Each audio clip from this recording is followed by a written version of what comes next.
저는 이때부터 지속적으로 뭘 말씀드렸냐면 이런 리테스트를 말씀드렸어요. 이 정도 구간까지는 상승할 거라고 본다. 하지만 과정이 조금 험난했죠. 거의 바닥까지 다 밀고 올라왔긴 해요. 그럼에도 불구하고 저희가 항상 말씀드리는 기준이 깨지지 않았다면 여기에서 손실이 날 부분은 없었습니다. 즉 손실이 없는 상황에서 그래도 TP까지 거의 와줬기 때문에 이 정도면 잘 봤다라고 생각하고 있는 입장이고,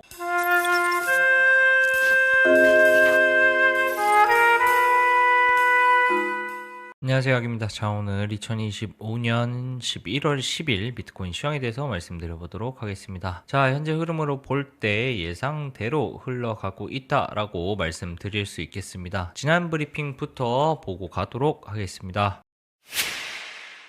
자, 지난 브리핑에서 말씀드렸던 부분, 현재 가장 중요하게 보고 있고 유의미하게 보고 있는 건 이 상승하는 추세선이다 라고 말씀을 드렸습니다. 이 상승하는 중기 추세선이 이탈된 이후로 저는 하방을 우선적으로 보겠다.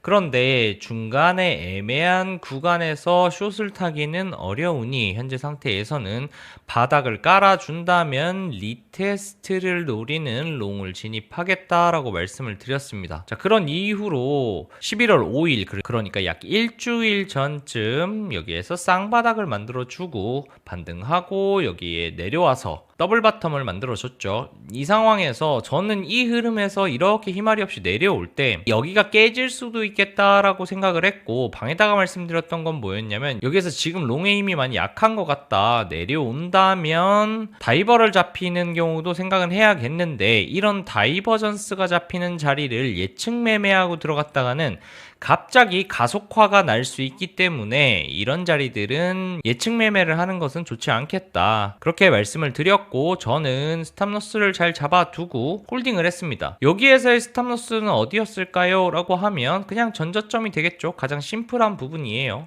어쨌든 다이버를 잡든 가속화를 하든 이 구간은 지나가야 할 거고, 이 구간이 지나가고 나서야 경계를 해야 할 부분인 거고, 이 자리는 많이 눌리긴 했지만 어찌 되었건 아직은 기준을 깨지는 않은 자리였어요. 하지만 저는 여기에서는 불타기는 조금 어려웠습니다. 아까 말씀드렸듯이 다이버를 잡을 수도 있고 이후 가속화로 장대 음봉이 꽂힐 수도 있는 자리이기 때문에 이 자리에서 적극적으로 불타기는 어려웠고, 알트 기준으로 재평단을 왔다 갔다 하길래 홀딩만 하고 있었습니다. 자, 그런 상태에서 한번 쌍바닥 찍고 올라와 줬고, 어떤 생각이 들었느냐, 모양이 약간 삼각 수렴을 그리는 것 같다 라고 말씀을 드렸어요. 이 부분은 방에다가도 말씀드렸습니다. 하지만 이게 삼각 수렴 으로 보기에는 거래량이 너무 예쁘지 않아서 삼각수렴의 형태를 우선순위에 두진 않겠지만, 혹시 모르기 때문에 우선 상하단에 추세선을 그어놓고 어디로 이탈나는지를 봐야겠다. 우선 기존의 포지션이 있다면 홀딩을 하고, 만약에 이 양방향 중 어딘가에 이탈이 난다면 해당 방향으로 불타기를 하든 아니면 신규 포지션을 잡을 수 있겠다, 이렇게 말씀드렸습니다. 자, 그리고 나서 역시나 거래량이 안 이쁘다 싶었는데 어떻게 됐어요? 상방 돌파를 했습니다.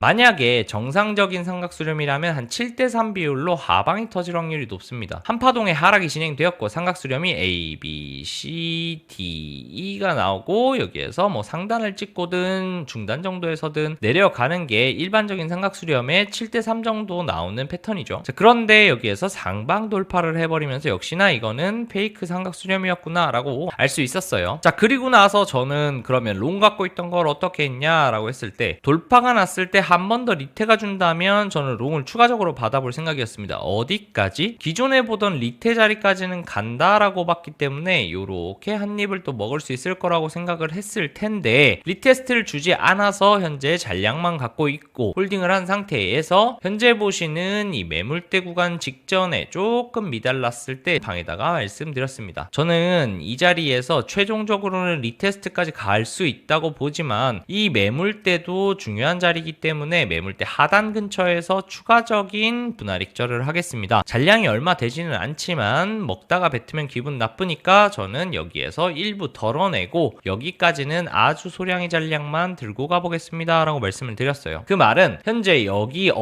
언저리에서는 제 기준으로 봤을 때 리테 구간이라고 보는 구간을 100% 채우지 않았더라도 어느 정도 저항을 받을 가능성이 있다. 그리고 하락하고 리테스트하고 빠지는 그림이 충분히 이루어질 수 있는 자리이기 때문에 현재는 아주 잔량만 놓고 보는 거고, 만약에 여기에서 더 올라와서 이 추세선에 도달해 준다면 저는 완익을 하고 그 다음에 여기에서는 쇼트라인을 조금 해보려고 해요. 다만 여기에서 하는 쇼트라인은 만약 재진입을 한다고 했을 때 빠르게 손절치고 손절 범위를 짧게 잡고 가야 되는 쇼짜리다, 이렇게 말씀드릴 수 있겠어요. 왜냐하면 이게 만약에 큰 범위에서 트랩이다, 혹은 여기에서 이전에 말씀드렸던 것처럼 기간 행보로 이렇게 길게 밀어내는 경우 거의 고점까지 붙이거나 박스를 유지하다가 이 고점을 따고 트랩을 주고 다시 한번 내려올 수 있는 여지가 있기 때문에, 이런 자리는 이 고점까지 길게 갖고 가는 것보단 추세 재진입이 판단되었다고 하면 여기서 손절을 빠르게 치는 게 맞는 자리라고 생각합니다. 그럼에도 불구하고 손익비는 이만큼의 자리가 되겠죠. 반대로 여기에서 롱을 친다고 했을 때는 손익비 구간이 이만큼이나 됩니다. 적지 않은 구간이죠. 어느 정도 되느냐라고 했을 때 최소한 8% 10% 가까이 된 구간이기 때문에 이 자리에서는 롱 치는 건 정말 손익비적으로 좋지 않다. 그래서 차라리 한 1, 2% 정도 내외로 막을 수 있는 이 숏자리가 훨씬 더 매력적인 손익비의 자리지 않겠는가라고 생각을 하고, 저는 이쯤이 되면 갖고 있던 롱을 모두 털고 숏 진입을 할 생각입니다. 자, 그래서 결국은 보고 있는 뷰는 현재 기존에 말씀드렸던 것처럼 이 추세선 깨졌기 때문에 이 48K부터에 시작된 이 상승분에 대한 조정을 약 최소한 382 구간까지, 그러니까 88K 정도 언저리 혹은 깊게 눌린다면 약 70K 초반까지도 열어놓은 숏자리를 저는 보고 있다. 그래서 이 추세선을 기준으로 해당 추세에서 숏 트라이를 하고 이만큼의 숏자리를 노려보는 자리다라고 말씀드릴 수 있겠습니다. 자, 그래서 현재에서는 기존에 말씀드렸던 부분에서 달라진 건 없습니다. 역시나 깊게 눌리기는 했지만 저는 이때부터 지속적으로 뭘 말씀드렸냐면 이런 리테스트를 말씀드렸어요. 이 정도 구간까지는 상승할 거라고 본다. 하지만 과정이 조금 험난했죠. 거의 바닥까지 다 밀고 올라왔긴 해요. 그럼에도 불구하고 저희가 항상 말씀드리는 기준이 깨지지 않았다면 여기에서 손실이 날 부분은 없었습니다. 즉 손실이 없는 상황에서 그래도 TP까지 거의 와줬기 때문에 이 정도면 잘 봤다라고 생각하고 있는 입장이고, 그 이후의 대응도 여전히 동일하게 갖고 갈 생각입니다.